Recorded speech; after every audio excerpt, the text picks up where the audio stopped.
day that you light a cigarette obnoxiously? It's Wes Anderson Day, so we gotta smoke and then quickly put it out.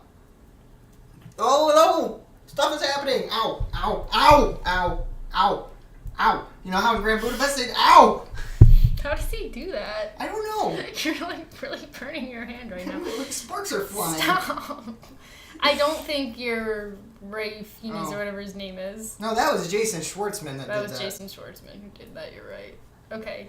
Maybe if you put it against your tongue, some people do that. Oh, okay. Yeah, put it up. Well, that worked. How's your tongue feeling? Pretty good. How are your hands feeling? You want to... How about my lungs? Because cigarettes are bad for you. Yeah. Bad. With Mr. Wes Anderson. Is that the reveal? That it's Wes Anderson Day, or did I say it before? You sang it before. Oh, okay. Yeah, I did. So, yeah, Mr. Wes Anderson, I don't like the cigarette smoking in your films. Giving... I mean, no one's really smoking a cigarette longer than 30 seconds because they just smoke and then, like, 2 puffs and then you put it out. It's so infuriating. What are you doing? Darjeeling Limited was where it really was a, like... We should have counted how many wasted cigarettes they had. Jason Schwartzman would just, like, puff, throw it out the window. Yeah. See somebody throw it out. So annoying. And also, it's just, like, how many times did they have to do this the scene? There must have been just, like, cigarettes littering the set. I noticed Owen Wilson in that movie did not smoke a cigarette. He did for, like, 2 seconds, and then he would just say, hey, let's go smoke a cigarette. And he never actually did. There's always Jason Schwartzman and Adrian Brody. That's what his name is, yeah. I was about to call him Dimitri, but that's his name in Grand Budapest. He doesn't look like a Dimitri. That's a good name for him. Yeah. Russian evil guy. Is he Russian? Dimitri is a Russian name. Oh, yeah, I guess so. There's a guy in Grand Theft Auto 4. His name is Dimitri. He's the bad guy. Dimitris are usually bad guys. I like them. No, Dimitri is a good guy in Anastasia. Is he? Yeah. I've been told I have to look at camera more, so I'm really concentrating. Address your audience. Yeah, I know. People are mad because I always talk to you. Does this look weird? Because I'm looking at the monitor. Does it look like I'm looking like... It works. Okay, I'll look at the monitor. Are we blurry at all? Nah. Okay, cool. I think we're always blurry. Well, at least we're not as blurry as our friends back in the Midwest. Oh, God. I hate how the middle of it is clear... And then the sides of it are blurry. I liked it. It was an artistic choice to show that the main focus was Josh. Well, it looked like it was Josh's vision. Honestly, it looked like if you took one contact out. That's what it looked like. I don't wear contacts, so I don't really know exactly, but I imagine that would be awful. I'm gonna spray because that prop cigarette smells. They smell like I have a bunch of them from when I worked in the motion picture film industry. They smell like campfire and taste like carrots. Just make me want s'mores. Nah, they're really like gross. Carrots? It kind of tastes like carrots. Yeah. Oh. Like you're smoking a carrot. What do they put in them? It's hemp, like not like weed hemp, like rope hemp. Gross. Yeah. How many people in Wes Anderson do you think are smoking the prop cigarettes? Well, I know for a fact in Rushmore, Miss Cross smokes an American Spirit because you see the eagle thing on the side. Like, these are real American Spirits. You can clearly see that she has one of those on the side of her cigarette.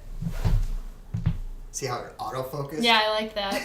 But yeah, I did not notice that. That was... I feel like I want to watch this movie 6 times over and just really look at the details because Wes Anderson does put a lot of detail into his movies. He really does. Well, so what we're doing with Wes Anderson is Isle of Dogs just came out.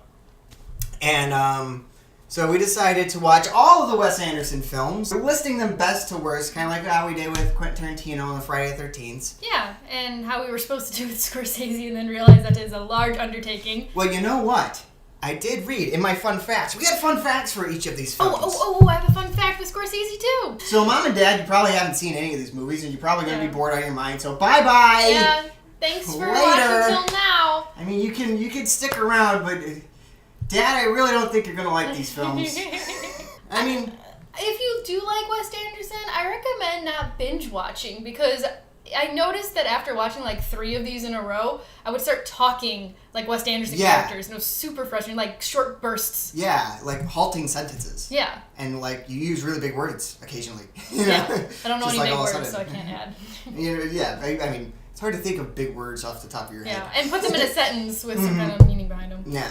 But yeah, you start talking like them, and you just feel really weird. And you notice a lot of similarities in, like, motifs, I guess you could say. Yeah, he definitely has a theme that runs throughout them of like, a lot of family issues, marital issues. Absentee parents. Yeah. A lot of that. So, do you want to get started with the ranking? Yeah, let's start with the rankings and see what comes up. Okay. So, our first movie. Yes, for the let me Wes get Andersons. You ready? Yeah. I'm ready. I'm sorry, I had to split up my notes because originally you were supposed to do all the fun facts, but today, when you realized you didn't do your homework again... I have school. Yeah. This should be your real school. This is the most important thing. Well, I'm sorry. I will be better about this. Okay. Wes Anderson movie rankings. We'll start with movie number 1, Bottle Rocket. Bottle Rocket. Made in 1996 Yes. after he created a short of it that... Which I didn't watch. Well, we should have watched it. I think it's in black and white. Yeah, it is. And I think it's on YouTube, the full short. So, pretty much, I think Scorsese saw it. Am I right?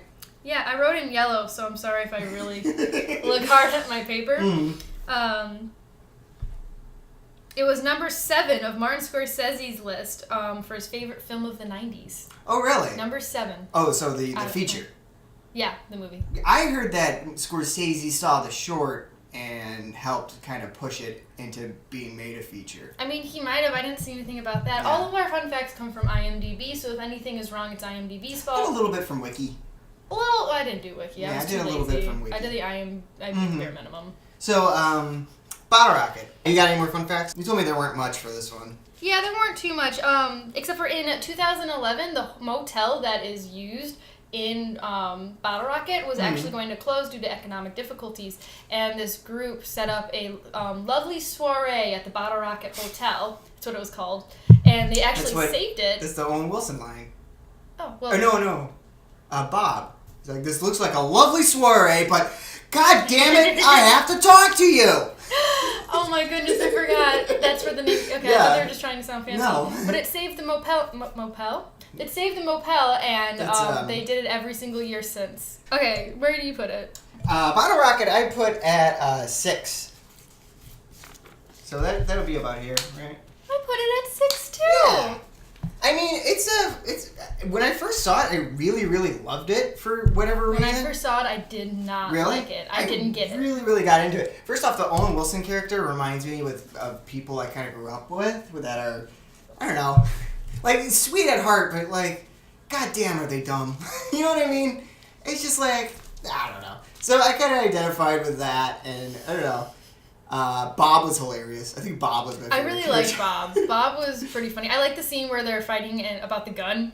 He wanted to touch the gun that was on the table. I bought it. I do a good Bob. Bob is so annoying. I did like, though, the reason it isn't lower is I really like the relationship between Inez and Anthony. I thought that was really cute. But the thing that's really odd about this is I feel like everybody else in the world kind of had the same response because it was the worst film ever when it came out. Like Bottle Rocket? Yeah. It the film screening was the worst test screening points of Columbia Pictures at the time. And Owen Wilson seriously considered stopping being an actor and starting the Marines because this was his first movie debut and he helped write it and it got the worst points. It went through a lot of rewrites too. Oh, that's interesting. Oh, one thing about Bottle Rocket that's kind of weird. How do you get... So this was Wes Anderson's first film, right? Yeah. How do you get James Caan in your first film? Who's James Caan? He was, what was his name? Oh, he was, the leader of the legendary... The Lawn Rangers. Something. Yeah, the Lawn Rangers. The Lawn Rangers. He was, Mr. Hinky or something. Mr. Hanky? I think Mr. Hanky. Is that what you just said? No, Mr. Hinky. Oh, I thought you said his name was Mr. Hanky, and I was like, he's not a Christmas poop. No. But, no, James Caan was in Godfather. How do you get somebody from Godfather? And also, how do you get the rights to a Rolling Stones, I don't know. Song? That's what I never understand about, I don't know. If you're a first-time director, shouldn't you be like an indie movie with, nobody's... Maybe he has connections. Connections? I don't know. Just a thought. It's just something I always wondered. Kind of like M. Night Shyamalan. His first movie had Sam Jackson and Bruce Willis in it. Yeah, they must know somebody to pull some strings. Or like how about Quentin Tarantino's first movie? He had Harvey Keitel. Was Harvey Keitel big when that movie came out, though? Yeah, Harvey Keitel was big in the set. He was in Mean Streets. You're right. He was in Mean Streets. Yeah. So I don't know.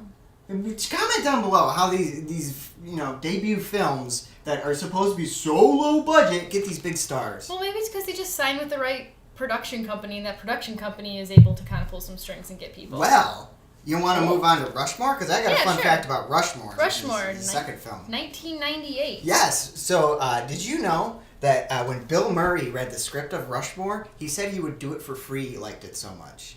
That's awesome. Yeah. Huh. And also, there was a lot of fun facts about Bill Murray for Rushmore. I love Bill Murray, so please tell. I'm on the fence with him. I prefer him in Wes Anderson. I love him in Wes Anderson movies, but I'm not people are going to get mad. Uh-oh. People are going to get mad. Here we go.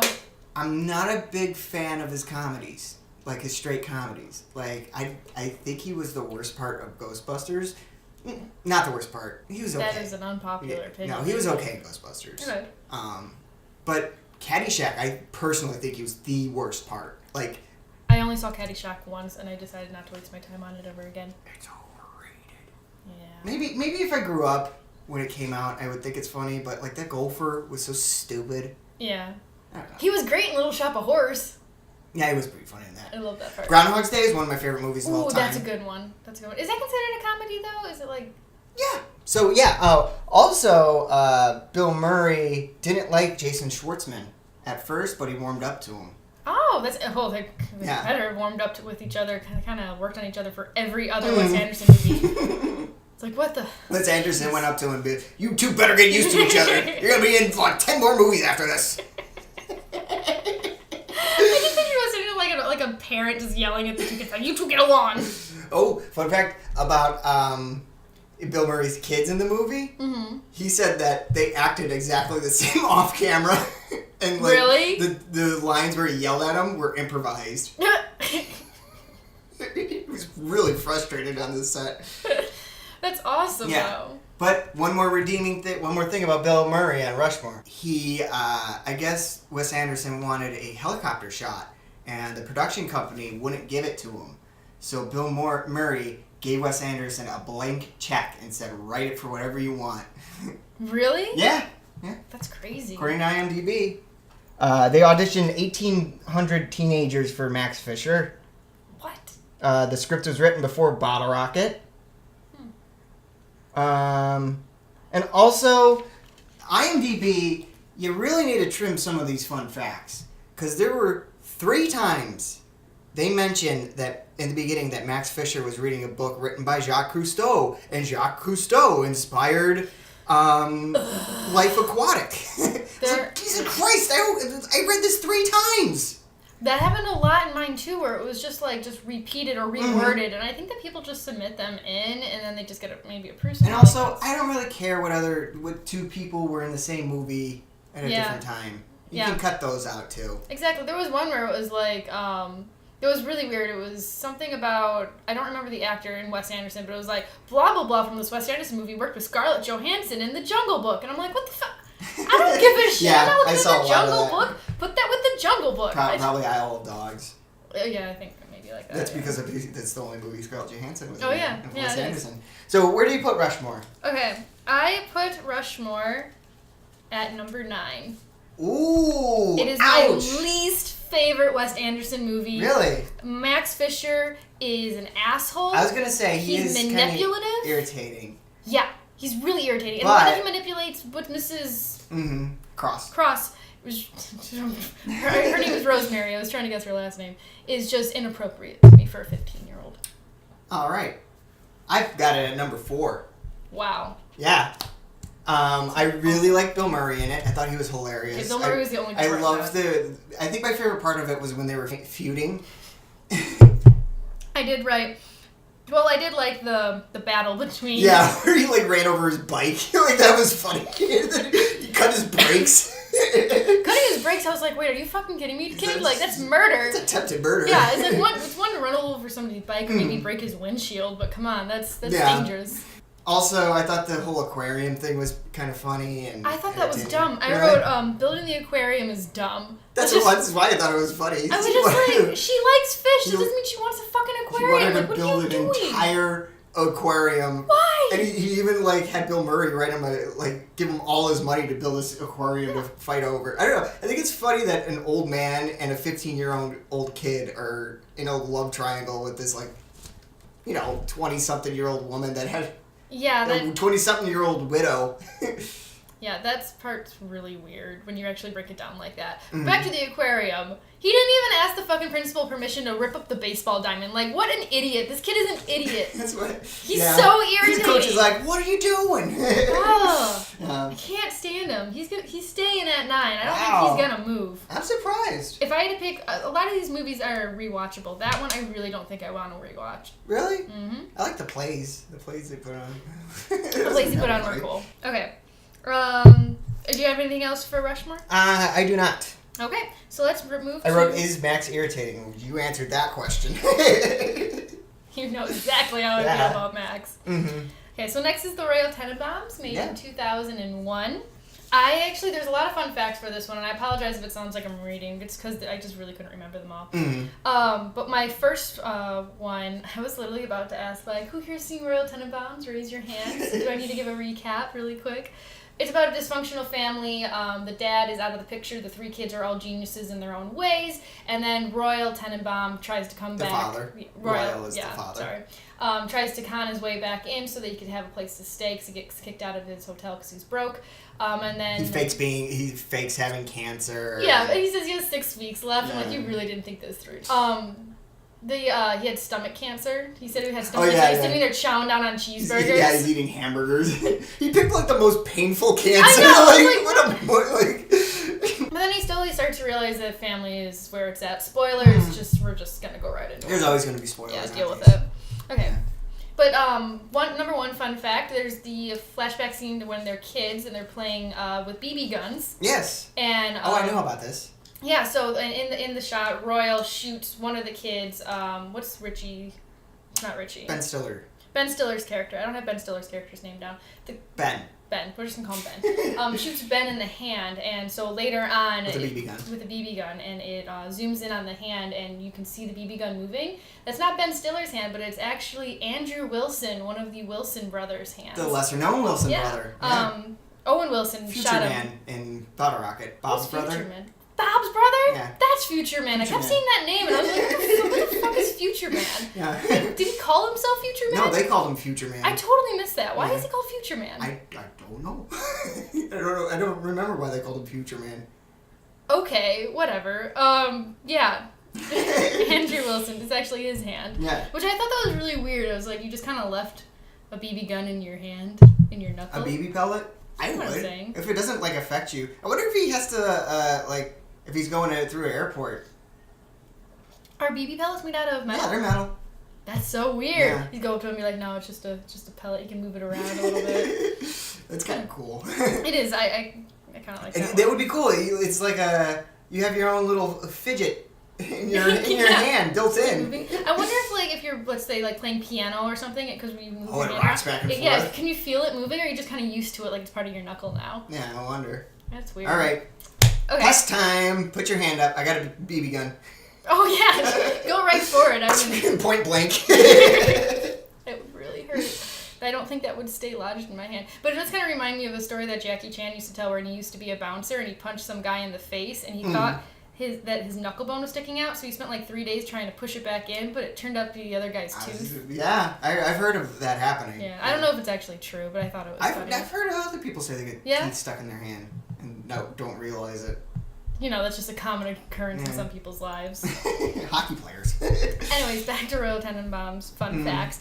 Gene Hackman was hesitant to accept it because he was insensitive towards his own family, but he asked them if they would feel comfortable with him doing it, and they all agreed that he should, which I think is kind of funny. No, you're totally an asshole, so yeah. Oh, you'd be perfect for this role.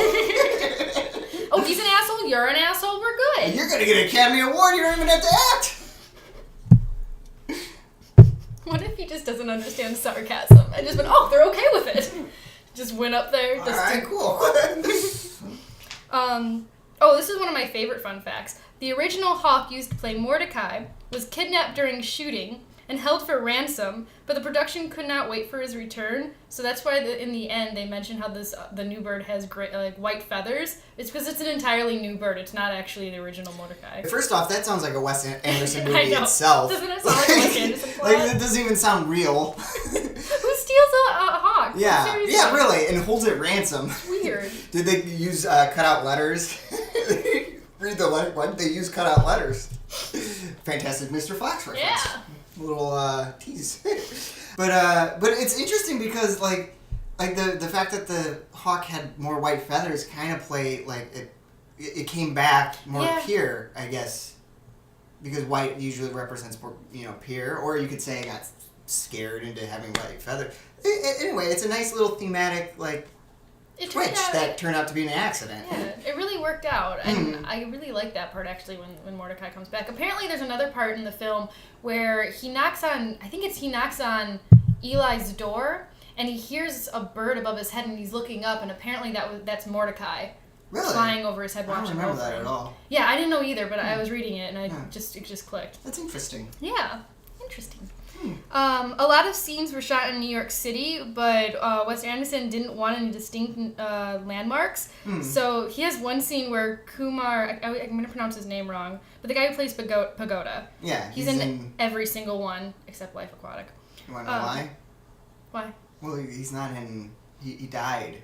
The guy that plays him. Aww. Yeah, he died in 2013. He was 94. Aww. He was an old guy. You want to know where he met him? Where? He was working at Wes Anderson's favorite coffee shop in Dallas, Texas. Really? That Indian guy? He's in... Kumar. Yeah, his name is Kumar. I forgot. It starts with a P, his last name. Palana? Maybe it's Palana? I'm bad with names. Palana. Yeah, you're right. Yeah. Pallana. Yeah. But he's standing directly in front of the Statue of Liberty in one shot outdoors because he didn't want the Statue of Liberty in his shot. Oh, really? That's kind of funny. I just kind of thought it was cool. Also, I don't know. My favorite role of his is in Bottle Rocket. They have him crack the safe and he's just sitting on the couch. I can't do it. I don't know. I don't know. They're just like, you didn't know from the beginning. You never knew. Yeah, you never knew. Just makes him leave. That heist was a shit show. Yeah. But, oh, that might move it. No, I'm kidding. So, I guess we could... Oh, you got I got a few more. I told you, Royal Tenenbaums probably has the most facts. It's because it's got some really interesting shit in it. The brand of cigarettes Margot smokes in the movie was only sold in Ireland and was discontinued in the 70s. Wes Anderson intentionally wanted her to smoke them because smoking was her secret, so it would be even stranger. Which I didn't even know that unless I saw the fun facts. Mm-hmm. Another one I found interesting was, according to Angelica Houston, the one who plays the mom, Ethelene.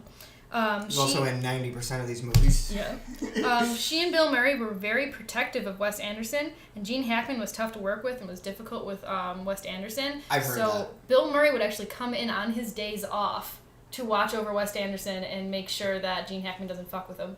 That's pretty cool. Yeah. I heard that... this might be in your fun facts. So I think this was one of Gene Hackman said that this is his last movie because he had such a terrible time on set. Oh, I didn't even read that. Really? Yeah, no, I heard that he flipped out and was like, I'm done with the industry. He's an old crabby man, I guess. I did not have that. Which is unfortunate because I thought he was the best character. I thought he did a really good job. He's a great actor. He is, and he has some good parts. It's just some good lines in that movie too. Last but certainly not least, the spots on the Dalmatian mice that Ben Stiller's character engineers were just white mice, and they took black Sharpie pen. Could you imagine the props guy holding these squirmy mice, trying to make them look like Dalmatians? Yeah. I just thought that looked ridiculous in my mind. And I'm also like, are those toxic? Are they hamsters? I don't know if they were mice or hamsters. I think they were hamsters. They said they were hamsters, but they look like mice. Okay, so Royal Tenenbaums. Where do you put it? Number 1. Wow, really? Yep. Oh, wow. Oh, wow. I got it at 7. Really? That's 6. Oh, that's 6, so this is 7. Yeah, I got it at 7. What? It felt like rich people problems to me. I've seen it a couple times. I do love... Okay. I have to say, there's not a movie I don't like of Wes Anderson's. No. I like all his movies. I really do. Rushmore. well, obviously it's up 4, but even my number 9, if it's on, I'll watch it. If I'm bored, I'll watch it. But I don't know, it was just like, everybody's really smart, everybody's like an author or a doctor or a lawyer. I don't know, there are things about it that didn't click with me, but there were things, I mean, I did love Gene Hackman in it, and Bill Murray was okay. He didn't have much to do. No, he didn't. I actually really liked his character. I seem like the only character that I really felt bad for was Ben Stiller. Nah. Buckley? Okay, the dog. Buckley. Yeah, the dog got ran over for no reason. Exactly. But, like, Ben Stiller, like, he lost his wife, and he's, like, freaking out about his kids, and nobody gives a shit. And, like, I don't know, everybody else is just like, woo-hoo. Well, the thing is that it's kind of cool because it shows that no matter your socioeconomic status, you still don't escape having problems. I know. They may be different and they may be first world problems, but it's a family dynamic issue. And just watching, that. I mean, maybe it's just because I'm really into psychology, but watching the dynamics and why they are the way they are and how the character, I think that this one had some of the best character development. Yeah. Just, they gave you a really great background and then they had a really good story arc for a lot of characters. No, that's true. Yeah. Gene Hackman did the most changing in it, and each character had some depth to them. Each character, like Margot, I love Margot. I love the love story between Margot and Richie. Yeah. How do you deal with loving your stepsister? Okay, that's one thing. Okay, first off, he told his dad, and he was just like, "Oh, okay." Yeah, his dad didn't really care. Yeah, and so like, what's the problem? I don't think it's that creepy to be into your adopted sister. You're not related. Yeah, but I mean, for this family, it was kind of a big deal because I think they all just kind of did see her as their sister. If you grow up with somebody from a young age, but his father's been telling him the whole time that his sister, like, he's been treating the sister differently because she's adopted. That's true. So like, I don't know. It's not that. I guess maybe because they're in such a public light, maybe it's an issue. But so is Woody Allen. My only downside with this movie is they killed Buckley. Mm? Oh, I also really like Bill Murray's assistant guy. There's a ding on this car. There's one there. That guy. There's one there. Oh, yeah. The guy he was, like, testing on. Yeah. And he just kept showing up in the movie. I'm like, why is this kid here? For some kind of Wes Anderson disease he just made up. It was funny. Yeah, it was funny. But yeah, I really appreciated this movie. I enjoyed it. Should we move on to The Life Aquatic? Yes. Life Aquatic I got this in one. 2004. For Life Aquatic, I got... While being fitted for the pregnancy prosthetic, Cate Blanchett fainted. She found out a few days later that she was actually pregnant. Oh, shit! Wes Anderson said that she took method acting too far. That's awesome. Because the prosthetic was really, like, invasive. Like, it covered the whole body. Oh, it was one of those giant carrier things. Yeah. That's uncomfortable. She did look pregnant, though. Yeah. But I doubt she got that big. Should I have explained the plot to Life Aquatic before? We keep forgetting to do that. But how do you explain a Wes Anderson movie? Especially Life Aquatic, because that's the most zany. So Bill Murray is a Jacques Cousteau, and his partner, he's kind of failing. Like, his films aren't as good as they once were, and he had this, like, great following back in the day. Now he's kind of washed up, and his filming partner just got killed by this super rare shark called Jaguar shark. Yeah. Of course, the Jaguar shark. So he's trying to hunt down this Jaguar shark and make a film. And there's a lot of bumps in the road, and people don't want to give him money, and he keeps fucking up, pretty much. Yeah, and he's kind of an asshole, and Cate Blanchett's character, Jane, is trying to write a puff piece on him, but it's just not going well either. Who was the pregnant. Yeah, and she has her own storyline that's kind of complicated, too, with giving birth to her boss's child, and the boss was married. And then Ned comes in, and Ned thinks that he's Steve Zissou's son. Yes, played by Owen Wilson. Owen Wilson, and so it's also a relationship issue between Bill Murray never wanting to be a dad and Ned looking for a dad. Exactly. Yeah. Did that sum it up? Jeff Goldblum plays a... Hennessy. A rival. He's kind of like the new up and coming super high oceanographer. He hogs all the grants. Yeah, he hogs all the grants. He's pretty much just an asshole to Bill Murray's character. Yep. So fun facts. Matthew Gary Gubler, who is a Matthew criminal. Gray Gruber. Yeah. Matthew Gray Googler. Googler, yes. Gray Googler of Criminal Minds fame. He plays an intern in this movie. I love him in this movie. He's so cute. I love Matthew Gray Fun Gruber. fact, he was Wes Anderson's intern. Was he really? Yeah. That seems so fitting. Yeah. Because if you ever watch any like Matthew Gray Gruber videos on YouTube, he's just super hipster. Really? It just seems like he would fit in with that works. crowd. Yeah. I'm surprised he's not in more films with Wes Anderson though. Yeah, you would think. Yeah. Wes Anderson does like to reuse a lot of actors. And he never reused Reed. No. Maybe he was too busy. I bet that show, how many episodes per season? Oh. It's a network show. He's still so on it's it. A lot. I think it's on there on like 22. Yeah, and that's a good gig. That's a high-paying gig. He probably wants to stick with that. I love Criminal Minds. So the budget for it was $50 million, the most Wes Anderson ever got, and it grossed $34.8 million worldwide. Really? Bomaroo! A few of his are big bombs. Yeah. And yet they're just such great movies. A lot of these, I don't know, like, maybe not Tarantino's. Tarantino's probably make money, but like some of the Coen brother movies, like Big Lebowski was kind of a bomb, and I like a lot of good movies. I can say that don't make a lot of money. A lot of because a lot of Wes Anderson movies are kind of art house, kind of Yeah, they are kind select of theaters. Yeah, that is really true. I mean, some of these, when I was reading their fun facts, was like released only in 5 theaters. Yeah. I was like, what the fuck? I do remember Life Aquatic coming out, though. I do remember seeing previews for it. Other fun fact, during the filming was in 2003 when the Cubs were making a run in the playoffs, the famous Bartman incident. And as everybody knows, Bill Murray is a huge Cub fan, so he had it written in his contract that they had to have a live broadcast of Cub games. That's awesome. Yeah, so he could watch them. And of course they lost. Oh. So, you know what? They lost that one because Bill Murray wasn't there. Yeah, Bill Murray's got to be there. He went to all the games in 2016, won the World Series. Bill Murray, moving to Wrigley Field. He owns a baseball team, did you know that? He does? What Yeah. team does he own? It's some minor league team. Why wouldn't he? Can he buy the Cubs? Do you think he has enough money to buy the Cubs? No, I don't think he has enough Well, money not to buy anymore. Cubs. I don't think Should have bought them when they were down and out. Win. The Cubs were always making money. But he has enough money to buy the White Sox. White Sox. In their guaranteed price park. You should have Bill Murray Park. I would go with Bill Murray Park. What is guaranteed? What is it? It's guaranteed. Guaranteed rate. Guaranteed rate field. And there's an arrow pointing down. And they wanted to change the arrow to a baseball plate because, you don't want down arrow on a baseball field because that means your team's going down. Just showing the obvious.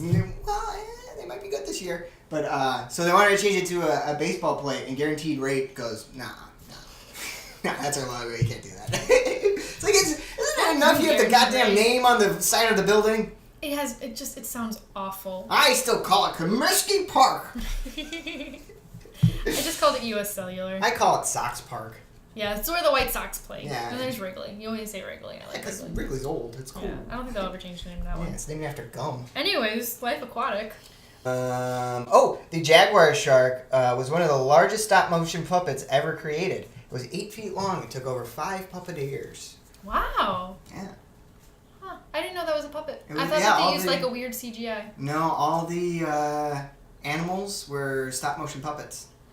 Or, claymation or whatever. Yeah, I always thought it was claymation. I like that, like a CGI claymation-y kind of thing. I didn't guess that it was stop motion for that one. Yeah. That's interesting. So, where do you place Life Aquatic. Life Aquatic? Number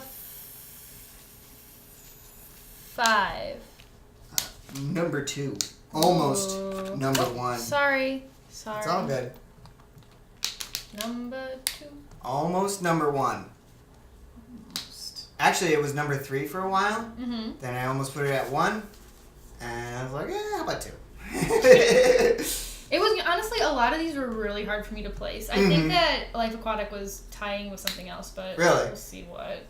Life Aquatic, in my opinion, is probably Wes Anderson. I compared it to Big Lebowski before, and I really do think it's Wes Anderson's Big Lebowski. because the more I watch it, the more I like it. Like, the first time I saw it, I was like, I guess it's okay. And I watched it again, I'm like, that was a pretty good movie. Yeah, I really got into it that time. And then after that, I'm like, okay, that's a fucking awesome movie. For this movie, I really like Matthew Gray Gruber. I really love William Dafoe's character, Klaus. Yes, Klaus was probably one of the best. He was great. Yeah. But I didn't like Ned dying. It really bothered me. But I did think that underwater shot, which is one of Wes Anderson's trademarks to do an underwater shot, the underwater shot of slowly revealing the blood in the water was really, really clever. Yeah. Because so well done. He looked fine. Like, you're like, oh, okay, whatever. And then it starts seeing blood, and you're like, oh. Yeah. Actually, Jacques Cousteau, who Steve Zissou is based off, his son died in a plane crash. Really? Yeah. Is that why they put that in there? I think so. That's so sad. Yeah. I was really sad. Ned was just a really sweet character, and also I was really sad because I really liked his relationship with Jane, and she needed the father for the baby. Yeah. I need to find a baby for this father. I think you know what I mean. What you mean. I did not like Steve Zissou being such an asshole to her either, though. It bothered me. Oh, well, he's trying to fuck her, so he's trying to do the, like, mean guy. Like, ugh. Is that what he was trying to do? I think so. Being an Yeah, ass? I kept calling her a bull dyke. I was quoting social justice warriors. It's okay if you're quoting. Yeah, there was a lot of stuff in this movie that I really liked. Oh, and there's how about... I didn't like them leaving the three-legged dog, or Jeff Goldblum smacking the three-legged dog. Yeah, that was in the face. weird. That was kind of out of place. It was, even for like... Stay still, Cody! Oh, yeah. But you can tell, like, awful. in the scene, the dog, like, they totally took the dog away. Like, there was nothing there. Yeah, he just, like, whaps nothing. Yeah. But, yeah, it's a great movie. I highly suggest watching it twice. Yeah. I think I want to watch it. I bet you will rise higher on my list with each watch. I think it only got pushed down because of the movies here I loved even more. Really? I think that's the only reason I'm interested why. to find out what's there. Yeah. Also, one more thing with him. I love Peely, or played by the French name, I think. The David Bowie acoustic covers. I love... In Portuguese? It's Portuguese. I thought it was Portuguese. French. Yeah, I thought it was French for the longest time, but looking at the IMDb trivia, I found out it was Portuguese. Which is really interesting. And he arranged all the guitar. Did he actually? He did it himself. That's awesome. I love when the pirate ship is coming over and he's practicing, and they land. And he's just like. Yeah, that whole scene when the pirates came on is hilarious. Yeah. I really enjoyed his character. Mm-hmm. All right. Next is the Darjeeling Limited. I always called it Darjeeling Limited, and then I got corrected. Oh. And then because apparently I didn't read the full thing, which I have some minor dyslexia, I'm pretty sure. A little bit. A little bit. So apparently it's Darjeeling. Pronounce it Darjeeling. Yeah. Is this one of my... No, this was one of mine. This is how I fucked up. Right. We were supposed to go back and forth, but for some reason, I thought Fantastic Mr. Fox was in between Life Aquatic and Darjeeling Limited. So Darjeeling Limited is about three brothers. They just lost their father. They decided to go on a... So they lost their father a year ago and they lost connection. Yes, and they lost connection, so they finally reconnect and decide to go on a spiritual journey through India. And Owen Wilson's character is like this well-off... Do you remember what he did?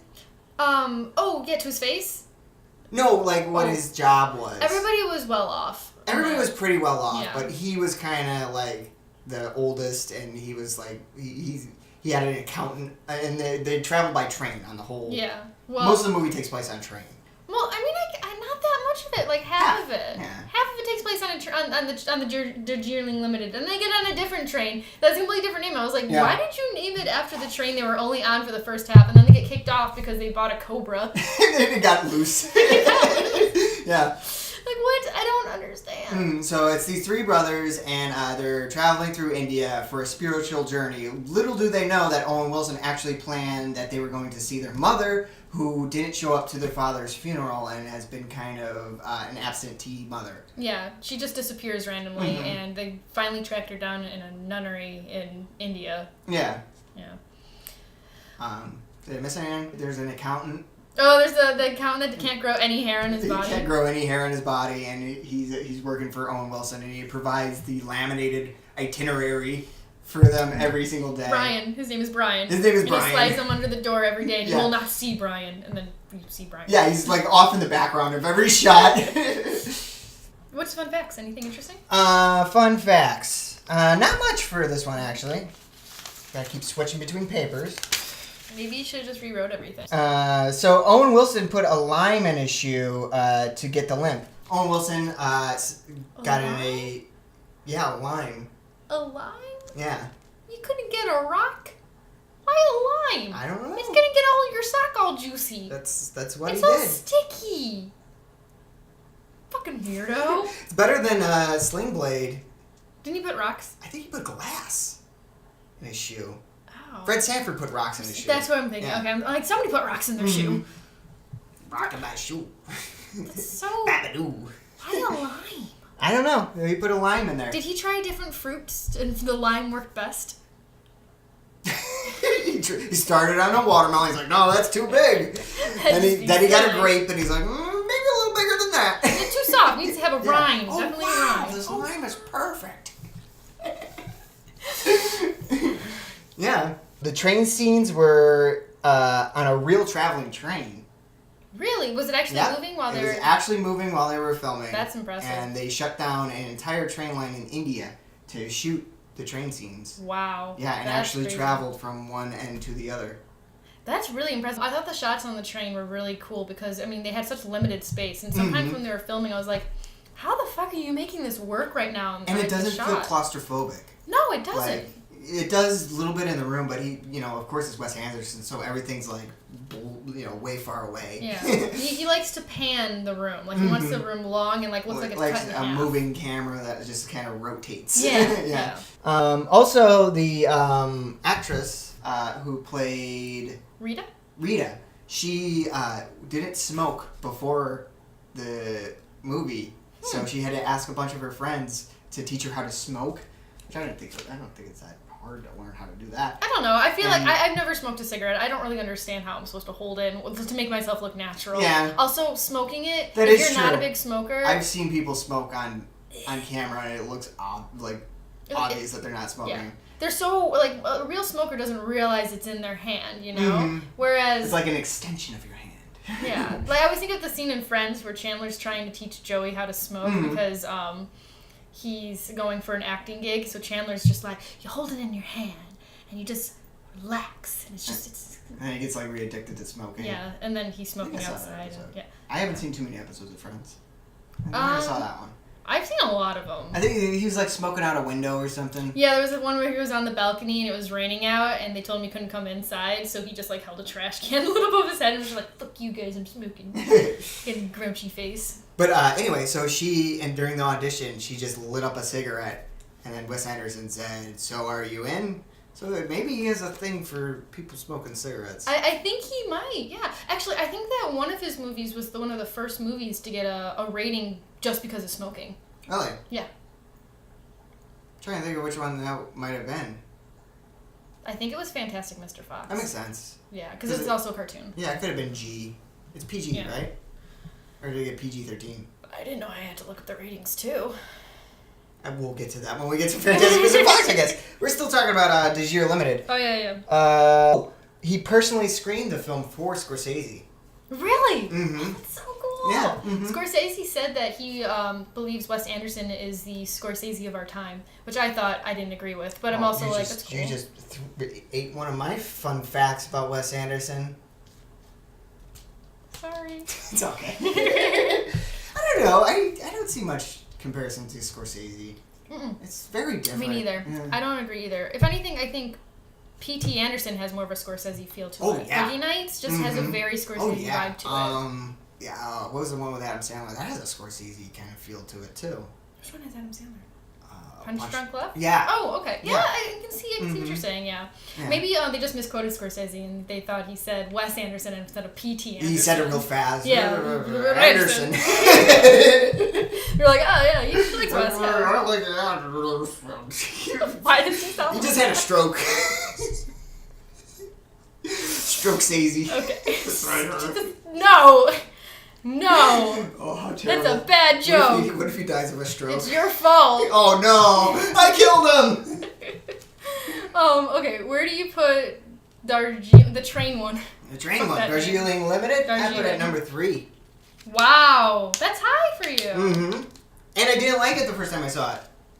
You know what? I also saw it in the middle of the night really, really drunk. Oh, yeah, that might... I fell asleep midway through. Okay, that doesn't even count. It doesn't count as easy. No, I only saw it once, so maybe watching it again I'll have different feelings later. But right now, my feeling is 7. Ouch! I know. Ouch! I know. I didn't mind it. I really like the slow motion shots. Another trademark of Wes Anderson is the slow mo shots of them getting on the train. And the beginning and the end were really awesome. Mm-hmm. Just so well done. But the last one's a little on the nose with them all dropping their baggage. Yeah, they literally drop their baggage and get on the train. Metaphorical baggage. Mm-hmm. Also, Bill Murray is in 2 scenes and doesn't say a word, so... It's the weirdest thing. There's just one where he's running and then one where they're doing this really cool train cut scene. And also Natalie Portman's in it. Yeah, she does a brief cameo that I didn't even know. No, I didn't know until we were looking at IMDb and we were just like, where the fuck is Natalie Portman? She went for 30 minutes and then spent 10 days in India just because of that shot. Well, yeah, I think she kind of wanted a vacation and then found out that they were shooting, so she's like, I'll be on my way. Yeah, sure. Why not? How does she sound like that? She sounds like a Californian. But for this movie, I really enjoyed the character development. I like a lot of the character development. I like the storyline with Rita and Jack. I really liked it because in the end, it doesn't show Jack and Rita getting back together, but he reads the ending of the story, and it's enough. And I thought that was just really creative. And he tells about how, you know what, these characters are just based off of people in real life. Yeah. I really liked it because I thought it was the perfect, like if you don't want a goofy Wes Anderson movie that's more of a comedy, and you don't want a drama like I think Royal Tenenbaums is more of a drama. Yeah. And I would say, that's probably the biggest drama. But it's a good in between of comedy and drama. Like it has really, really funny parts, and it balances it really well. Where there's not scenes it seems like in a lot of his movies, there's scenes where it's like, I don't know if this is funny or sad. And it seemed like this balanced it a lot more than maybe the Royal Tenenbaums or... I think I might want to switch it with Bottle Rocket. Really? I might. I don't know. I'll sit on it. Okay. I don't know. There was just something missing for this movie for me that I just didn't feel connected to. But again, I only saw this one time. So maybe it's just that... I need to watch it again a few times. What I really, really love about it is I think he really captured how people act during loss and how irrational and how kind of weird and how out of character they act, and pretty much anything goes, and how different people react differently. I thought that was brilliant how he did that. How each person reacts to grief. Yeah, exactly. Yeah. But my favorite part was how he made fun of people going to India. Yeah, I love that. The whole so they go there for a spiritual journey, but they just kind of argue the entire time and bicker. I love the part in the church where they're all just listening to this guy speaking some different language, and they're all got their heads down. They're just do you feel it working yet? It's completely just don't understand, don't realize what a spiritual journey actually is. And then Owen is. Wilson and Jason Schwartzman start bickering. Yeah. And Adrian Brody just goes, I'm going to pray over there. Totally did not. Ugh, I love how it made fun of people who do that. It was so subtle. Yeah, it was perfect. The perfect satire of just how people kind of appropriate. Yeah. Just for their benefit. I love that. That's what I was looking for. Mm-hmm. But yeah, I think that it deserves to go higher on my list now that I'm talking about it. I just don't know where yet. It does, it needs a little bit of discussion after you watch it. Yeah. If you just watch it and you're it's kind of boring. They just bounced around on a train for a little bit and then tried to find their mom, and then she didn't really give a shit. Yeah. And left. Also, we did watch that after watching 2 other ones that day, which back to back, sometimes you're just oh my goodness. Yeah, we watched that right after Life Aquatic. So very different vibes. Yeah. I mean, they're Wes Anderson, so they have a similar vibe, but Life Aquatic is more of a comedy, I think. But people die and it's sad. Yeah. Yeah, that had a couple moments where it's I don't know whether to laugh or be sad. Exactly. Yeah. Okay. Shall we move on? We shall. Okay. Fantastic Mr. Fox. Yes. His first stop motion of the stop motion Wes Anderson films. Said that great. I killed that line. Nailed it. This is one of those movies. The first. Oh wait, we're not going to review it. I give the fun facts first. Yes. This is first. This is also. Oh, plot first. Plot first. Thank you. We haven't ordered a thing. Fuck Sorry, it up. we're still working this out. I know. Yeah. So Fantastic Mr. Fox is about a guy named Mr. Fox, played by George Clooney, or voiced by George Clooney, and he's in love with Mrs. Fox. And Played by Meryl Streep. Is that Meryl Streep? Yep. Oh. Okay. She's right there. I thought it was. Well, it's like Meryl Streep. Shut up. Somebody doesn't know how to Shut up. get stuff right. Shut up. Sorry. It's also fantastic. Like it's got like this. Okay. Anyways, I'll leave it alone. Fantastic. And he makes his living is to break into chicken coops and get like chickens and all their other animals on the farms and everything. And he sells them back to the animals. But when Mrs. Fox realizes she's pregnant, she asks him to give up that life and stop, doing heists. So he agrees and settles down and becomes an editor. And he hates his life, and he's bored with his life. I wouldn't say he hates it, but he's just kind of living this mundane life. And he longs for the life of crime that he had. So he took a loan out and got a nice tree close to the three biggest farms, Bounce and Bean. Yeah, I think that's their names. I wrote it down somewhere. But I liked the song a lot about Bounce and Beans. One was fat, one was lean, one was... Mean? Yeah. Yeah. I love that song. Honestly, the Wes Anderson music throughout all their films are wonderful, but Fantastic Mr. Fox probably has the best, because I love that nursery rhyme. I also like the use of Street Fighting Man. Yeah, they use a lot of Rolling Stones. I love that, too. Yeah. Anyways, so this is the first time they don't use his signature slow-mo scene, which I thought was interesting. Wow, I guess I didn't. Yeah. I love this one. The actors, he didn't have them using like your normal recording studio for the voices. He wanted them to feel more natural and in nature and like animalistic. So they shot in locations like forests. They shot underground. They shot in an attic. They shot in just like weird in the basement. To really capture the feel. I'm sure they did. There's actually a scene where they did the shot perfect, but there was an airplane sound in the background. So Wes Anderson pretty much just went, fuck, I'm just gonna put an airplane, and that's like the airplane that announces the supermarket in halfway through the movie. Huh. It's because they did the scene so perfect, and he was just like, fuck it, I'll just add an airplane. Yeah. Like I'll make this work. I thought that was really cool. Yeah, no, that is interesting. Yeah. And then the color schemes are like browns and yellows and very autumn colors, except Christopherson, because to show him to be the outcast, he wore blues. And that was played by his brother, right? Wes Anderson's brother. I think so. 535 puppets were used in total. Wow. 102 puppets were just Mr. Fox. Really? And all of the puppets had real animal hair. Really? Yeah, which the people who created the dolls and worked with them hated it, but that's why they have such a weird look to them, because it's real fox hair. And they kind of like waved hair. weird on there. Yeah, that was it. It was like the ripple was weird when they moved them, and it drove them nuts for a bit. I remember when I first saw it, and I read online that there was like, 2 scenes that were CGI? Yeah, the water was CGI. Yeah, but I was just like, what the fuck? I thought this like entire thing was like animated. Yeah, like... It was minimal CGI. Stop motion, yeah. I didn't know it was stop motion. And the interesting thing with the stop motion too is usual stop motion is like it's 24 movements in a second ish or something, like not in a second, but like in a motion frames usually. Per second, I guess. Thank you, frames per second. Yeah. And he actually cut it in half. He did 12 because he wanted you to be aware of how it stop motion-y. Yeah. He which is an interesting choice. Oh, that's kind of different, yeah. Different.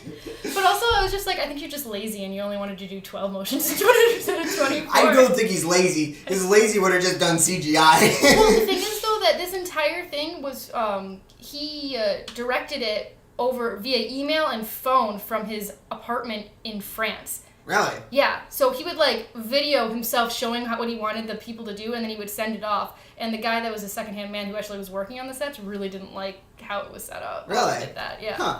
Which I thought was really like, yeah. He was. Wow. So I mean. He just kind of phoned this one in, literally. Yeah, exactly.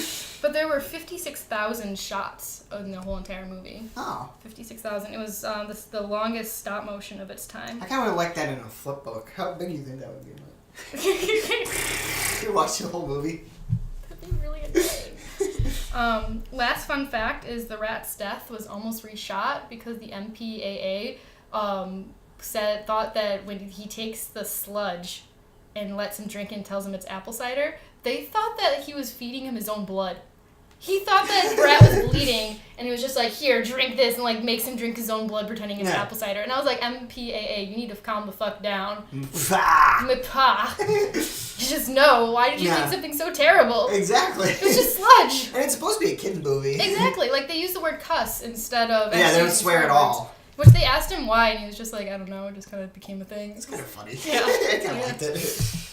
But yeah, that's all my fun facts. So, where do you put Fantastic Fox? I put Fantastic Mr. Fox at 8. 8. Yeah. I really didn't like how the animals looked the first time I saw it. They really creeped me out. It was alright. I feel like it would be fun if I showed my kids it. Mm-hmm. I would like my kids to be into it. I don't know. The older I get, the less I get into animation. See, I still love animation. I love cartoons. But I don't know. Compared to all of his other films, it doesn't have the same... Mm-hmm. It's just different. Yeah, exactly. Yeah. I don't know. It's fun for a watch, but... Yeah.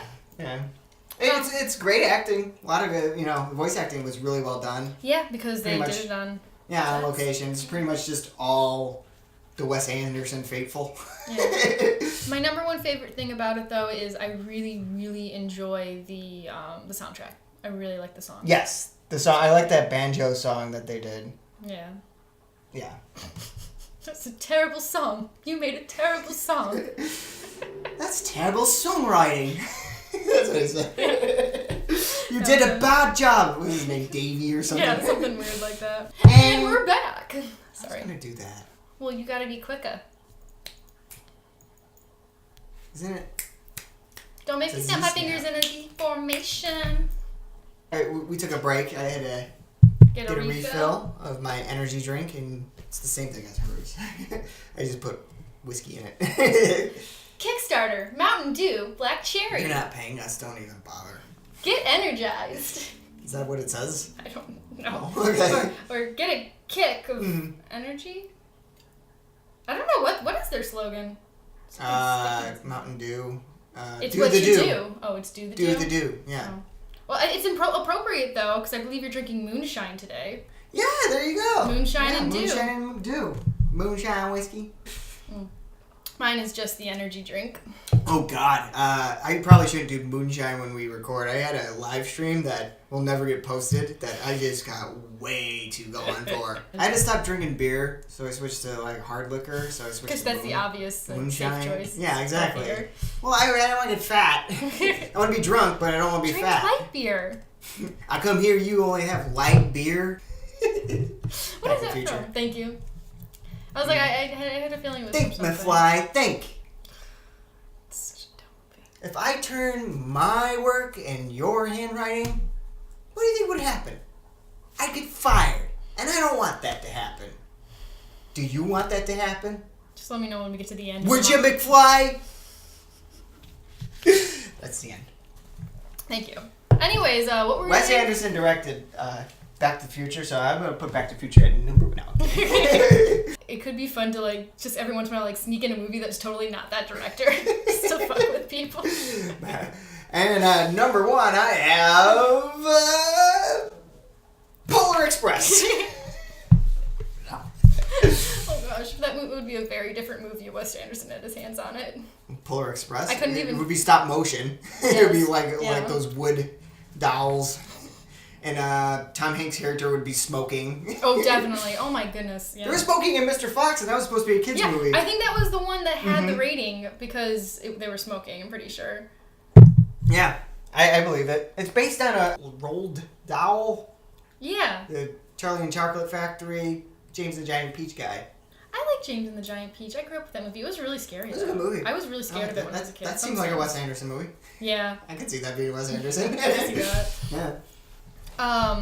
But yeah, it was based on one of his books, and I think that they added a little bit of another book in there too. It's also the only Wes Anderson movie that's Adapted from something. Everything else is a completely original idea. Oh yeah, I think you're right. I didn't realize that. None of them are based off of books. They're just movies. Also, this is I think the only one where the main couple, even though they're going through a rough patch, live still happily together. ever after. Yeah. they solve their problems and they, you know, become actual, like, a couple and they're functioning. Mm-hmm. Which I thought was really interesting. Well, I guess in Moonrise Kingdom. Oh yeah, next on our list, Moonrise Kingdom came out in 2012. This was the first Wes Anderson movie that I ever saw. Really? Yeah. I think it was my second. I think I saw Bottle Rocket first, and then I saw this one. Who knows? There weren't that many fun facts on this one. It's the first one that You're Owen forgetting Wilson... something. Background. Plot. Okay, plot of this one, on this island of New Penzance, there is a girl whose name is Susie, and she is a troubled child in her household, which is, her mom is Frances McDermott, and her dad's Bill Murray, and she has 3 younger brothers, and she has an explosive anger problem, and she is just different from the other girls, so she doesn't really have many friends. On the other side of New Penzance, there is a orphan boy named Sam who's in a... Boy Scout. I was about to say Girl Scouts. Boy Scout troop. And he doesn't feel like he belongs either. He's kind of odd, but he's really, really good at being a Boy Scout. And so he runs away, and he meets up with Susie, and Susie and him run away, and they start, like, doing the Hickshaw Trail. Chickasaw? Chickasaw. Some Native American. I don't think it's Hickshaw. It's Chickasaw. Hickshaw. Yeah. And And an Asian guy running with a...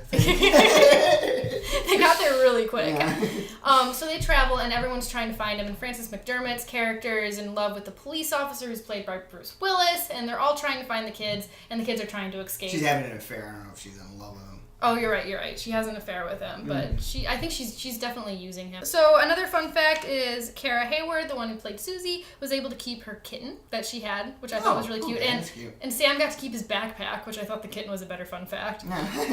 I would have liked to keep Bruce Willis's toupee.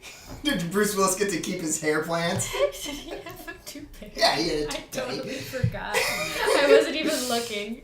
Oh, that's bad. Sorry, trampled over your fun facts. No, it's I just okay. had to throw it.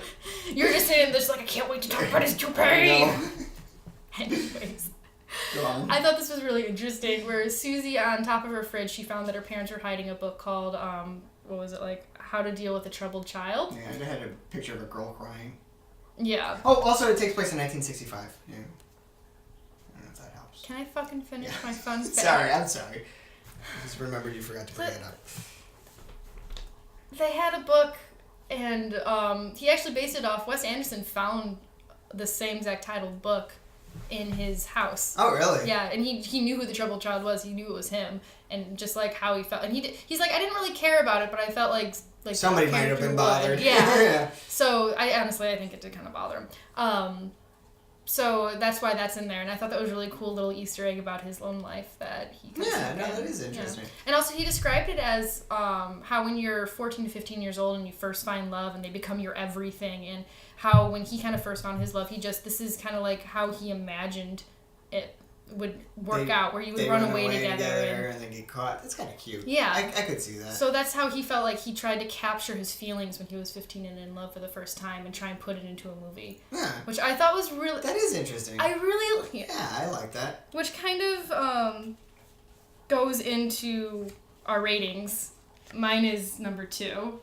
I absolutely love how, after reading that, just how much it captured his thought, and I felt like that just kind of let you into Wes Anderson's head a little bit. Yeah. And I know where you're gonna put it, so go ahead. That low? Oh my goodness, really? No, how? I just can't get into It's it. a coming of age story. I just can't get into it. I really can't. It's such a I don't creative know. story. The kids kind of don't really do They're anything fun. for me. I don't know. I feel like they're a little pretentious. I feel like it's kind of style over substance.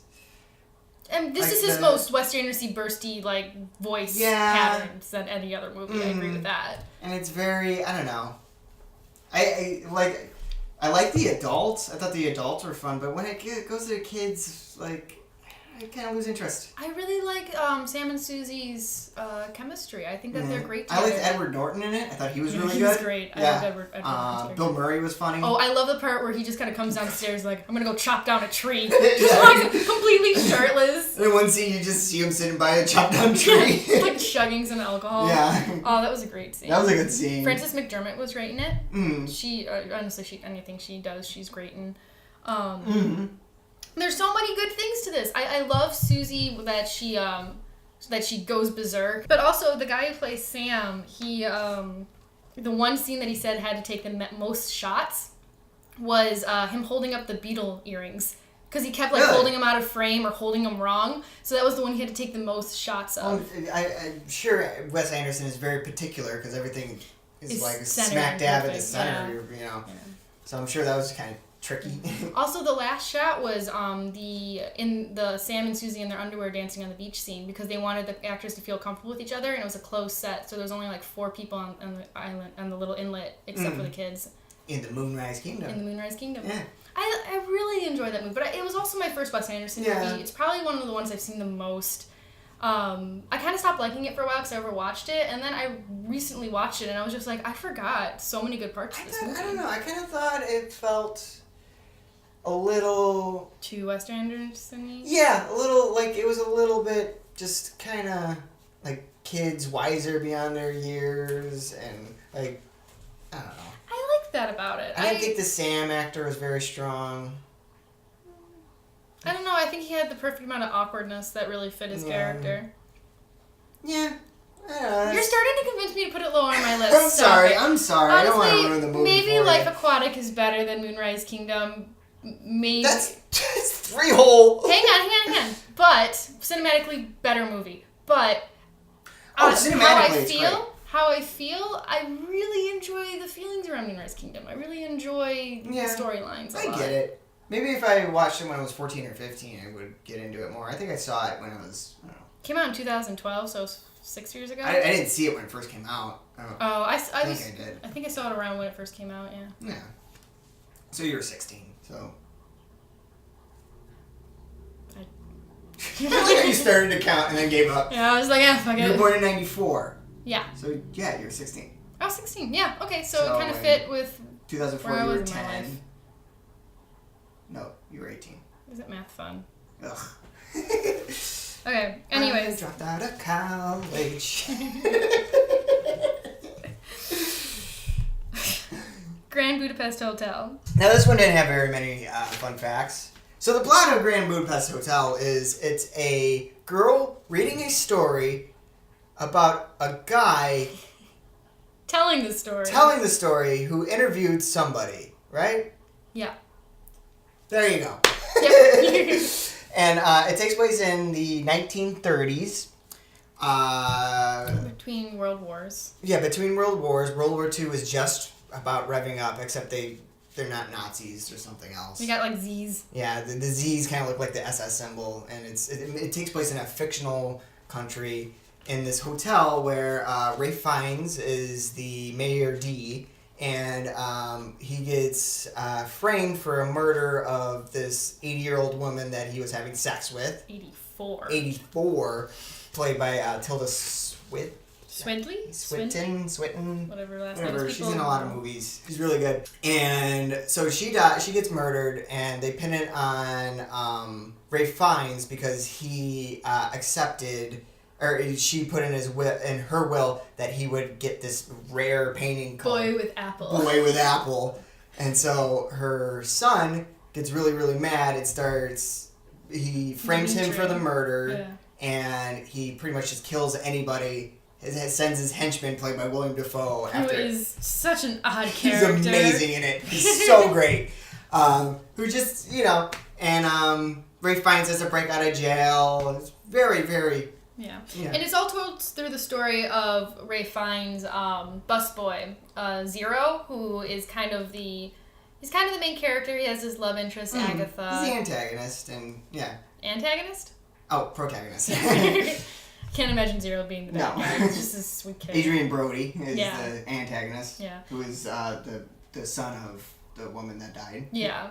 And it's just, I wish that, it's so hard to explain these movies because it really doesn't capture, as we're explaining, I'm like, but that's not really the grand, you have to watch this movie. You really have to watch all these movies to figure out, really what the plot is. Yeah, it's so odd. And always watch these movies twice. Yeah. The first time will always leave you feeling kind of meh. Repeat viewings, I say. Yes, exactly. Was that all the fun facts? Fun facts. All the news. So they showed newspaper articles or a newspaper that the woman died, and all the articles in it were actually written about whatever was in the heading, because a lot of times in movies they kind of fake. Yeah, Simmons always like reads the actual articles, and Wes Anderson personally wrote the articles for each little article, That's on the awesome. newspaper. Tilda Swinton spent 5 hours in makeup to look like an 84-year-old woman. It was the highest grossing Wes Anderson film. Shot in the same little town as Inglourious Bastards. And most of the deaths actually happen off screen. Yeah, I did notice that. Yeah. Or all of the deaths. That's interesting. I didn't realize that. I thought that...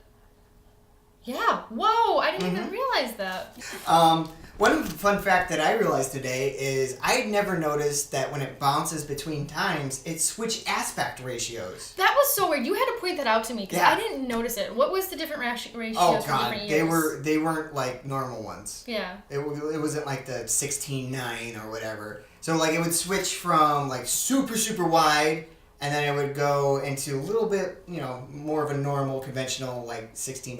Yeah. And then it would switch when it was the actual, like, plot of the movie with Ralph Fiennes and all that stuff. It was, like, 3/4. It's like they took, like, this is the bigger story, and this is the story within that story, and this is the story within that story. Yeah, and I never noticed that before. That's until so interesting. We watched it, and it said, make sure your TV's in this setting. And I was just like, why? Huh. And honestly, it's such a weird thing that you don't notice when, like, switching ratios. I did not notice that at all. I didn't notice that at all. The first, I think I've seen it, 5 times. Yeah. The first time we saw it actually was really cool because we got to see it in the Arc-like Dome. And they actually had the prop house. The miniature of the Grand Budapest Hotel there, which I thought was really cool. Mm-hmm. And the hotel is a warehouse. Really? It was a warehouse? It was, on the border of Germany and Poland. Wow. Like, half of it was in Germany and half of it was in Poland. It was 20 minutes from Czechoslovakia. Huh. That's so cool. Yeah. And for the scenes that took place in 1960, they actually built a roof. And then they took away the roof, and there was 3 or 4 floors, and the 6th floor was actually CGI. Wow.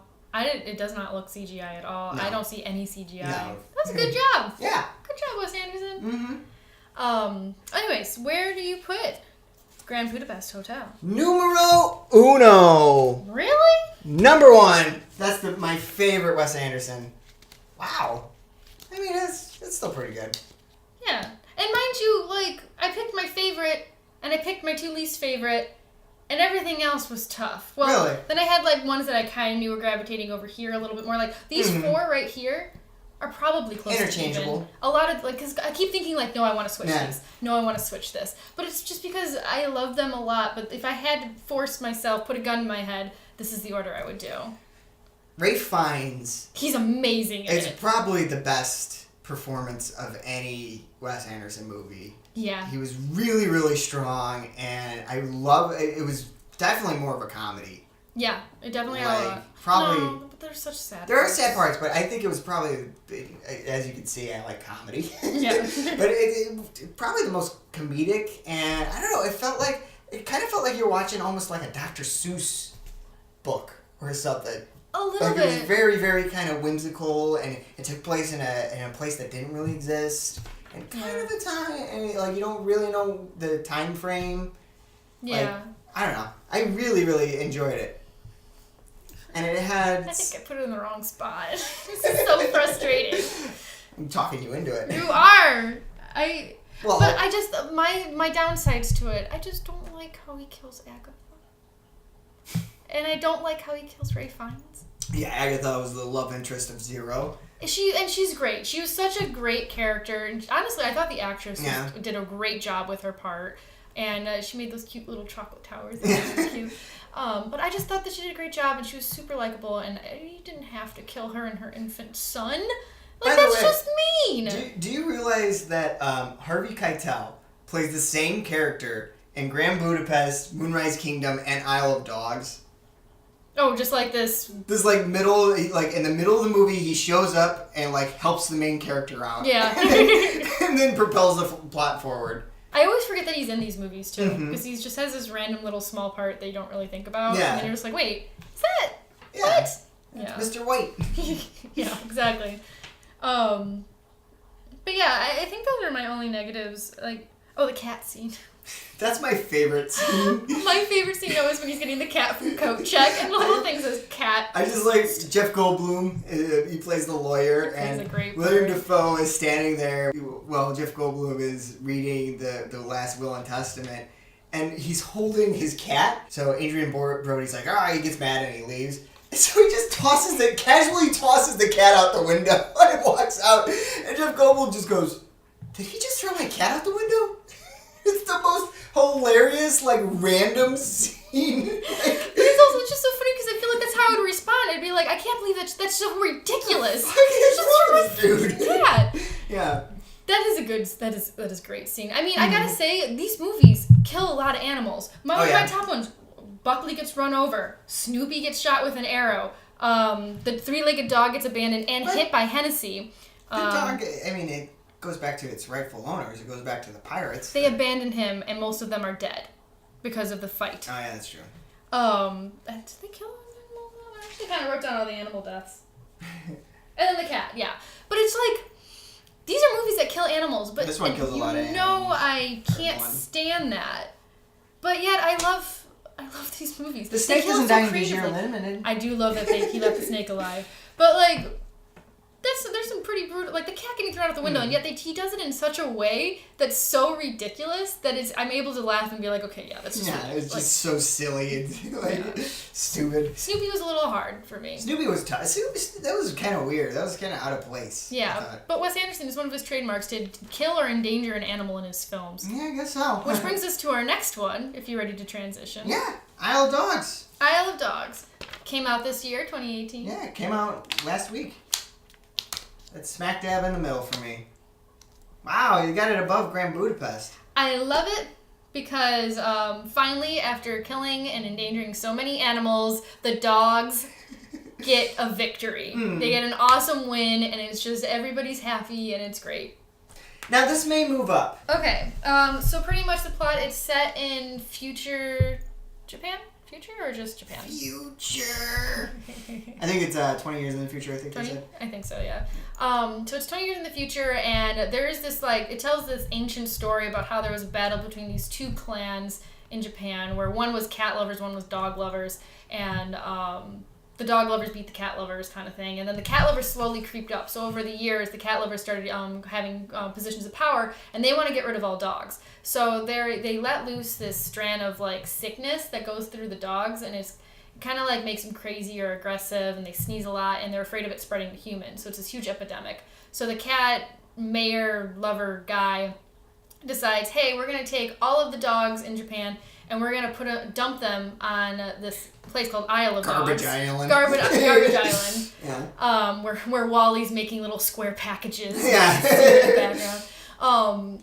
So all the dogs get sent there, and one of the dogs, the first dog that gets moved there, the evil cat man has a adoptive son. The mayor is the kid's uncle. Wait, he was? I thought it was just a random adoptive guy. No, he was the kid's uncle. Oh, I'm sorry. I misremembered that. Mm-hmm. But yeah, so he has this kid, and for some reason, after the kid was healing from his wounds, this is the part that didn't make sense. The cat-loving mayor guy assigned a guard dog. Yeah. Named Spots. I didn't even think about that. Yeah, I was like, why did you use a dog if you don't like dogs? You can't really have a guard kitten. Yeah. It doesn't work. Yeah, it doesn't. And they have this weird earpiece. They never made that clear in the movie either. Is if they can understand the dogs or not, because they have the earpiece and he talks to his owner. Mm-hmm. And so he has the guard dog, and the guard dog Spots is the first one to get sent to Garbage Island. The kid, the plot of the story is this kid crash lands on Garbage Island to try and get his dog back. He meets a bunch of alpha dogs. There's Chief, Bryan Cranston. Boss.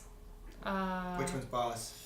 He's the sports one. Oh, Bill Murray. Yeah. Edward Norton is the the blonde one. I forget. And they all have alpha dog names, and they all are trying to help this kid, and it's all through the dog's perspective, which is really cool. The dogs speak English. Yeah. And the Japanese people speak Japanese, obviously. And there's no subtitles. No subtitles. The only way you understand the Japanese is if Frances McDermott is narrating. Otherwise, you just kind of got to figure it out what they're saying. So she plays the translator, so there's some scenes where she can translate. And then there's one American girl who comes over. She's a exchange student, and she gets together Well, I think that the other kid's the leader. I think that she's just kind of like the loud American protest. She's the one that speaks English, so we can understand what's going on. She gives a translation of the protest group that's 4 dogs. The translator gives the translation of pretty much all of the political mayor stuff that's going on because she's broadcasting. Yeah. And then the dogs are with the kid, and no one knows what the fuck the kid's saying. But the dogs but it's great because it's a way of challenging you to show, don't tell. Oh yeah. For sure, because they don't tell you anything. So you're just like, sometimes I'm just like, what the fuck is this kid saying? But then you figure it out with the dogs, which is more fun. And so they go on an adventure to try and find spots on the island while the cat people are trying to stop them. That was a pretty good synopsis, I think. Yeah. I think a lot of people thought this movie was a kid's movie. Yeah, because when we went to go see it, and we saw it about a week ago, there was 1 or 2 people. Uber hipsters. Oh my gosh, there were so many hipsters. Like, uber hipsters, like, worse than how we're dressed now. Yeah, this is my trying to say. Yeah, we're trying to look like Wes Anderson characters. I don't know if it worked or not. Hold on. Now it works, right? Wait. Now it works. It's fucking, like... Yeah, I know. Like, how do I hold this thing? I've never smoked these in my life. That's great. They always got it like dangling out of their mouth like this. Yeah, because it makes it sound cool when you talk. It sounds cool when you talk. Maybe that's how we should do the show. We should just have a cigarette in her mouth. This is Smoking with Nick. Join me and I'm going to smoke a cigarette and you guys are going to hang out and... It like stuck to my lips. Oh, no, you hate when that happens? Anywho... I like how you flicked that. Just naturally. You're just so habitual about it. Like, oh, you flick it first. I don't know what you're talking about. Anyways. What you're talking about. Isle of Dogs. Okay, so, again, because it's so new, IMDb didn't have a lot of fun facts. I even tried looking on the internet for some fun facts, but there really just wasn't that much about it. There's a lot of controversy over the American girl saying, like, oh, of course she's the one who rallies everyone together. I see where they're coming from, but honestly, I think that they needed someone to translate. And with the style of no English or no translation for the Japanese, you needed another English-speaking person. Yeah, you needed somebody to be able to explain the rebels' side clearly, and I kind of get that they kind of went with the American rebel character. Also, she wasn't the lead person in the rebellion. If anything, the main Japanese boy who went to the island was the most like brave and he was the main rebel. He was really the one who pushed change because this group wouldn't be there without him. So I don't know with the controversy. I see where you're coming from, but I kind of can also see you kind of need a translator, so you work it in like that. What annoyed me with the controversy is I saw on Twitter when that flared up, which was just one person wrote an article and a bunch of people on Twitter ran with it, which is how things go. But one person commented like, "Oh, I'm sitting at Black Panther, a culturally diverse movie, and I see the advertisement for Isle of Dogs, and I just think how culturally insensitive." It's like, are you fucking kidding me? Isle of Dogs, or any Wes Anderson movie, has been made with more care, more thought, more just whatever, you know what I mean? Yeah. Like, than any fucking Marvel movie ever has. So shut the fuck up. Who gives a shit? Come on. It drives me nuts. It's like, you think your stupid little Marvel movie that shoehorned some, social justice message. I haven't seen it, so I don't know. You have no idea. You have not seen it all. You're just ranting. I'm just ranting. But I can tell you that Isle of Dogs was made with more care and more thought and more, like, the plot was probably, way more thought out. I don't know. There was no whitewashing. Like, there was white characters. Japanese characters were played by Japanese people. Yoko Ono played somebody. Yeah, who was named Yoko Ono-san. Yeah. Just like, you had to make sure everyone knew that Yoko Ono was in the film. Calm the fuck down. Jeff Goldblum recorded all of his lines over the phone. Oh, really? And all the hair of the dogs was made out of alpaca wool. Hair of the dog that bit me, Lloyd. Exactly. Actually, did you know that, fun fact, not related to Wes Anderson, but Isaac Hayes, who played Chef in South Park, recorded all his lines over the phone, too. Oh, interesting. Yep. Oh, this movie, too, really quick, The Pug.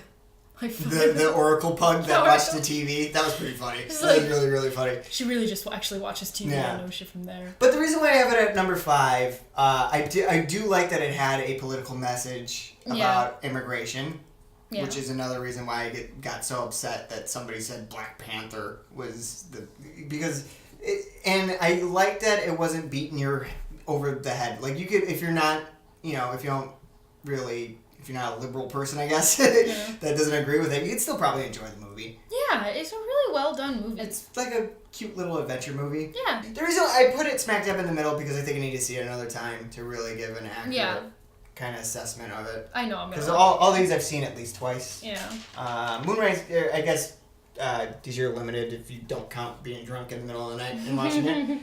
And Moonrise Kingdom, I've seen probably at least. I really like that's it. because I'm not a huge fan of it. Yeah. Also, I thought Bryan Cranston, who plays the lead dog, was really, really good, and I hope to see him in more Wes Anderson movies. He would make a great Wes Anderson staple. Oh, yeah. Is that I guess so. Yeah. Wes Anderson go-to. Yeah. Speaking of Wes Anderson go-tos, Nice I don't know what you're segue. talking about. Who is your favorite Wes Anderson collab actor or actress? Ooh, that's a good question. I think Bill Murray. Really? And he's in every single one except for Bottle Rocket. Yeah. I always really like his character. I'm always really excited to see where he fits in. Mm-hmm. But I think if I had to pick second, it would be the Luke Wilson characters too. I gotta say, William Dafoe. Will He's M. only been in 2 though. 3. 3. Wait. He's been in. Grand he's in Budapest. this one. Fantastic Mr. Fox. I think you're right. And Life Aquatics 3. Oh yeah, you're right. Life Aquatic. Yeah. I think his character was so hilarious in Life Aquatic that I want to see him in more. And Grand Budapest. Like his 3 characters, even the rat was really, really well done. He's a great antagonist. Oh my gosh. He's a great bad guy. He's a great actor in general. I think that he's very underrated. Not a lot of people I have to say, the Green Goblin in the Spider-Man movie is probably one of my favorite villains of all time. He was the only good part of that movie for me. He was really, really good in that movie. He also did a great job in Boondock Saints. Yeah? I loved his character in Boondock Saints. He's just a very interesting guy. He has such a weird spelling of his name. William Dafoe. Will M. Willem. Oh, weird. I never noticed that. Yeah. But he's got a really badass name, too. William Dafoe. He's got a cool voice. Yeah, that's from smoking cigarettes. Yeah. Yeah, I do like him, too. Don't get me wrong. But Bill Murray's been on them consistently, and I'm always excited to see what Bill Murray's doing in the next film. Yeah, that's true. It's kind of, he's Wes Anderson's Sam Jackson. Yeah. Okay. Here's a final question. Okay. Who do you think would be a great addition to the Wes Anderson collab family? Because I got a few. Or somebody you want to see in a Wes Anderson movie. Okay. The thing that's really tough with this one for me, because I got this question 5 seconds before the show started, so I got a little bit of time to quickly jot some stuff down. And you don't know actors. And I don't know actors for shit, so I'm just like, just go on Netflix and scroll through and find an actor on one of the pictures and go, maybe I like them. We're starting in 10 minutes. But, and it's also really hard because one of my favorite things about Wes Anderson was a lot of the characters, if they're not the famous usual ones, they're unknown. Yeah. And I do kind of like the unknown characters too, which is kind of fun. Like Moonrise Kingdom had a lot of new characters in it. Yeah, that's true. Well, some of them were in Grand Budapest Hotel too. Yeah.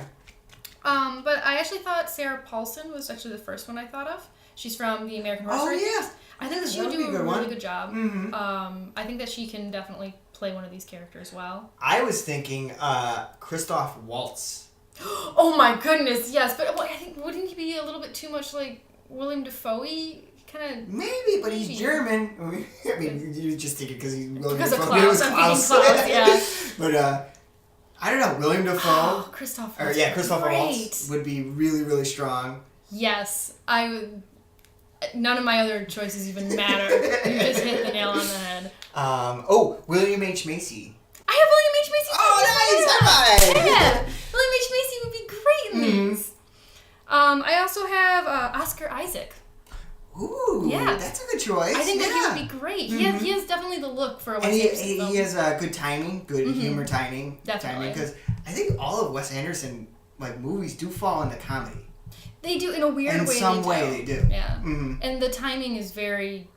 It would fit Oscar Isaac's style pretty well. That's why I love Ralph Fiennes so much. His timing in that movie was impeccable. Perfect every time. Yeah, and he doesn't usually do comedies. Well, he's in Hail Caesar too. And he's great in that movie. He is, and his delivery in that. I gotta do Coen Brothers next. Yeah, we should. But he naturally just very good at doing delivery of any line. He just has his way about him. It's very Fiennes. You can tell he's a classically trained actor. Yeah, definitely. Tom Hanks. Ooh, I didn't have that one. Yeah. I was thinking, now this one is kind of weird, but I think he can pull it off, even though it's not really in his repertoire, but I think he's such a talented actor that it's doable. Tom Hardy. I just want to see it. I just want to see how it would work. I think he could do it. That's a really good one. I would not have guessed Tom. He would not be my first thought. But exactly. I think that he could really do a Wes Anderson movie well. Wow, you just blew my mind. Twice! Damn, you got some really good ones. Yeah. Okay. Pam from The Office. Jenna Fisher? Jenna Fisher. She'd have to do it in a towel. Like her Jimmy Kimmel interview.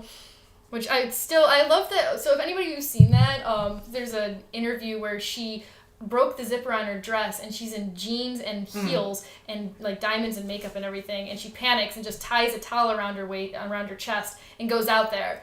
They start joking about it, and it's just, I thought it was hilarious, and I was like, oh my goodness, she's so funny, and look at her do that, ah ha ha, she's so comfortable with herself. And then after a while, Nick just came back to me and just was like, did she not come to the set with a shirt? She came in jeans, obviously. Yeah. Where's the shirt? I do think it was kind of just put on this towel. It's kind of funny. I broke the zipper. I can't come out in my normal street clothes. Yeah. That's not silly. I don't know. Yeah, when you pointed that out, I just went, oh. It's a little forced. But, it is a good bit. It is kind of funny that she comes out in a talk show in a towel. Yeah. But that is a good choice. I could see her pulling it off.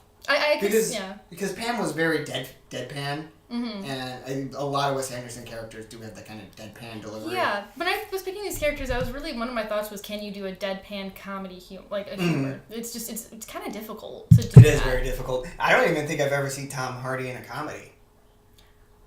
I guess Bronson is not a comedy. No, not at all. But it's got such funny parts in it. It's got some ridiculous parts that aren't supposed to be funny. It's just funny because he's such a fucking badass and crazy dude. It's so cool. Yeah. Ooh, I got a good one. Okay. Charlie Day.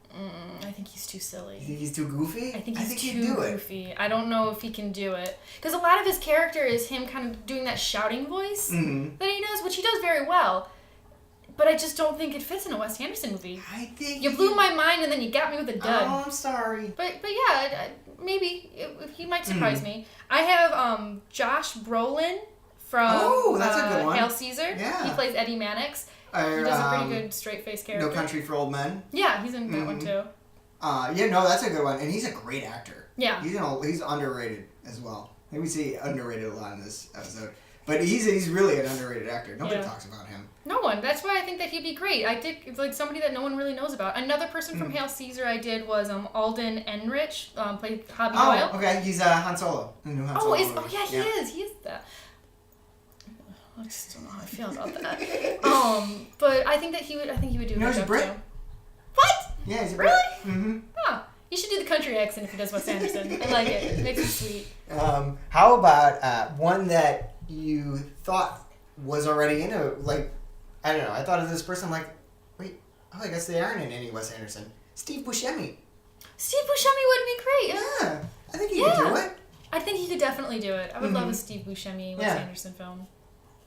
He'd be good. I have Jeff Bridges. Yeah, he's pretty good at deadpan. Yeah, you could do that. I got Julianne Moore. I have Julianne Moore too! I think she would be great. Also, I have Rosario Dawson. I think that she'd be pretty good. Maybe. I think that she could do it. I think that she's my my wild card. Yeah. Thrown into the bunch. How about Margot Robbie? Oh, Margot Robbie would be good. That's what I got. I got her. That's a good one. Sam Jackson? Mm-mm. You don't think so? No. I would like to see it. That's kind of... I made my list on people I would like to see in Wes Anderson. Yeah, like to see... I would like to see. I would like to see it. And finally, which I know it probably won't happen, I got Daniel Day-Lewis. That would be another really good one. He would be up there with Ray Fiennes. Isn't he retired? Mm-hmm. I guess Comes back again. after the last P.T. Anderson movie, which I heard was kind of a rough set. Oh no, which one was it? It's called Phantom Thread. Oh, I haven't seen that one yet. That came out recently. Yeah, it just came out. Which I saw... Oh, this isn't the P.T. Anderson. We'll get to P.T. Anderson next time. Yeah, I think we'll do all the Andersons. Yeah. There's two. Mr. Anderson. Honestly, I was just like, the entire time, I'm like, how am I going to incorporate that into this? So thanks for getting there.